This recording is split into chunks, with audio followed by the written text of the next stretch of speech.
হয়, ভোগ উৎসৱ ভোগালী বিহু আৰু ভোগালী বিহুক লৈ মাজত কেইটামান দিন বাকী থকাৰ প্ৰাকখনত এতিয়া ৰাজ্যত এতিয়া প্ৰান্তে প্ৰান্তে এতিয়া প্ৰস্তুতি দেখিবলৈ পোৱা গৈছে অসমীয়া সমাজ জীৱনত।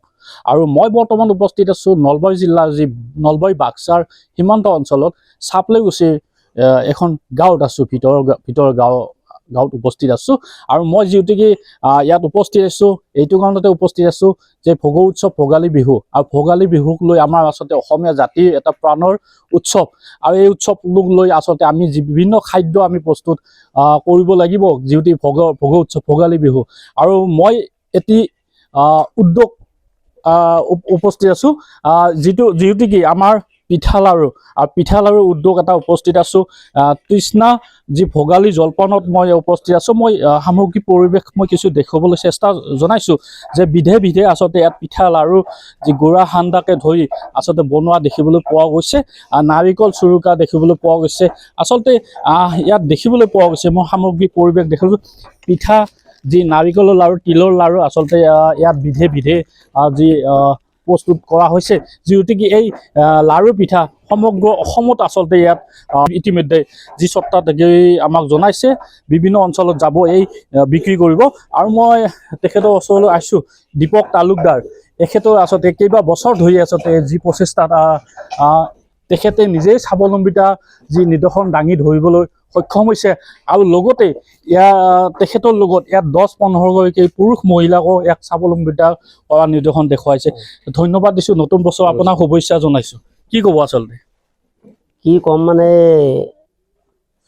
বিহুৰ সকলোৱে আজিকালিতো ঢেঁকী নাথাকে, গাঁও টাউনত ঢেঁকী নাথাকাৰ কাৰণে পিঠা বা গুড়িটো বনাবলৈ অসুবিধা হয়। তাৰ কাৰণে আমি এইবিলাক বহুত দিন ধৰি কৰি আছোঁ, 12 বছৰমান হ'ল। পিঠা লাড়ু, চুঙা পিঠা, তিল পিঠা, নাৰিকলৰ লাড়ু, গুড়ৰ লাড়ু, মাহ সৰৈ এইবিলাক আমি প্ৰস্তুত কৰিছোঁ বিহুৰ কাৰণে। ইতিমধ্যে আপোনাক কিমান বছৰ ধৰি এইটো মোৰ আপোনাৰ 12 বছৰ ৰানিং চলি আছে এতিয়া। হয়, কেনেকুৱা এইবাৰ আচলতে ভোগালী বিহু বেছি আৰু কেইটামান দিন বাকী আছে, কেনেকুৱা আপোনাৰ প্ৰস্তুতি চলাই আছোঁ? আমি দিনতো কাম কৰি আছোঁ, ৰাতিও আমি 12টা-1টালৈকে কাম কৰিছোঁ। কাৰণ বহুত অৰ্ডাৰ আহি আছে, মোটামুটি 15-20 লাখ মালৰ অৰ্ডাৰ আছে। ৰঙিয়াত লাগে, নলবাৰী, গুৱাহাটী। তাৰ কাৰণে আমি ৰাতিও কাম কৰিব লগা হৈছে আৰু মানুহ আগতকৈ বঢ়াই দিব লগা হৈছে। বিহু বুলিতো অকণমান বেছি হ'বই, কিন্তু বিহুৰ পৰিৱৰ্তে আমাৰ যিটো আপোনাৰ বছৰ বছৰ ধৰি আচলতে এই হয় হয় মানে অনুষ্ঠানটো আমাৰ 12 মাহে পায়, 12 মাহে চলি থাকে। 12 মাহে হয়তো এতিয়া আমাৰ বেছিকৈ লগা আছে, অফ চিজনতো আমাৰ চলি থাকে, 12 মাহে চলি থাকে। হয়, কেনেকুৱা আচলতে এইবাৰ আচলতে মূল্য কেনেকুৱা আপোনাৰ পিঠাৰ লাড়ুৰ কেনেকুৱা মূল্যটো? মানে এতিয়া নাৰিকলৰ দাম বহুত হৈ গৈছে, বৰা চাউলৰ দাম বাঢ়িছে। গতিকে আমি আমাৰ পিঠাটো আপোনাৰ 600 টকা শতকৰা, লাড়ু 600 টকাই শতকৰা, গুড়া সান্দহ 200 টকা কিলো, তিলৰ লাড়ু আপোনাৰ 600 শতকৰা। এনেকুৱা।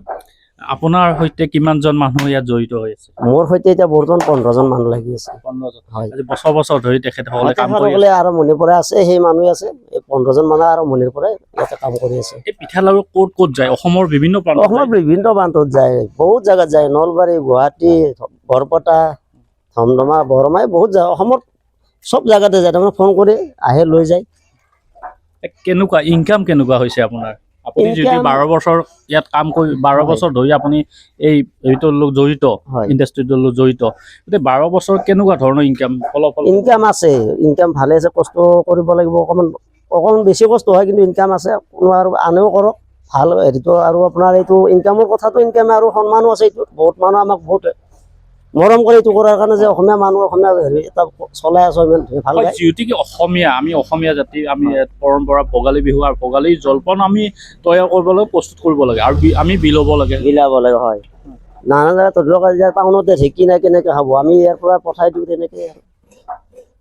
হয়, নিশ্চিতভাৱে ক'ব লাগিব এই যে দীপক তালুকদাৰৰ আচলতে প্ৰচেষ্টাত 12-15 গৰাকী আচলতে পুৰুষ মহিলাই ইয়াত সংস্থাপন হৈছে আৰু লগতে তেখেতেও এজন সংস্থাপন হৈছে। আৰু বছৰে আচলতে তেওঁ কেইবা লক্ষাধিক টকাৰো মানে ইতিমধ্যে উপাৰ্জন কৰা হৈছে। আৰু দেখিবলৈ পাইছে ঢেঁকীত আচলতে তেওঁ মানে যে বিজ্ঞান মেচিন আচলতে প্ৰয়োগ কৰা নাই, ঢেঁকীয়ে আচলতে তেওঁলোকে ঢেঁকীত আচলতে গুড়া খুন্দা দেখিবলৈ মই কিছু পৰিৱেশ মই দেখিবলৈ চেষ্টা কৰিম। এনেদৰে আচলতে ফোন দিছে আৰু মহিলা বাইদেউসকলে। আপোনাৰ ওচৰলৈ আহিছোঁ, কি ক'ব আচলতে কেনেকুৱা আপোনাৰ লগত কিমান বছৰ ধৰি এনেকৈ কাম কৰি আছে? ইয়াতে আমি 12 বছৰ ধৰি কাম কৰি আছোঁ। কাম কৰি ভালে লাগে আৰু বিভিন্ন ধৰণৰ মানুহে ইয়াত লাগি আছে। আমি গুড়া খুন্দি আছোঁ, পিঠা বনাই আছে। এনেকৈ 12 বছৰে আমি ইয়াতে কাম কৰোঁ।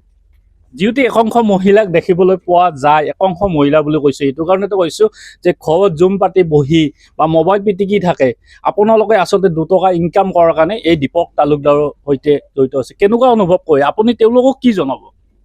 আমি ধন্যবাদ জনাওঁ তেখেতৰ। আমি কাম কৰি 2-1 টকা পাইছোঁ, নিজৰে ঘৰখন চলাব পাৰোঁ আৰু সেনেকুৱা ভাবি কামত আহিছোঁ। মানে ঘৰত বহি নাথাকি যে ঘৰত বহি নাথাকোঁ, প্ৰত্যেক বছৰে আমি ইয়াতে আহোঁ কাম কৰিবৰ কাৰণে।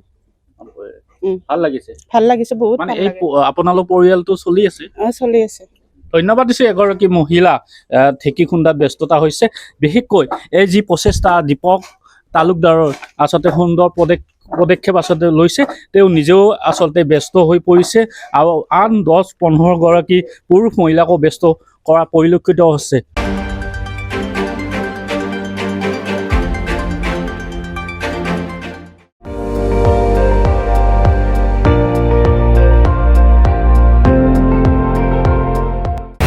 আপুনি চাই আছে ND24, সৰ্বশ্ৰেষ্ঠ নহয় সৰ্বোত্তমৰ দৌৰত।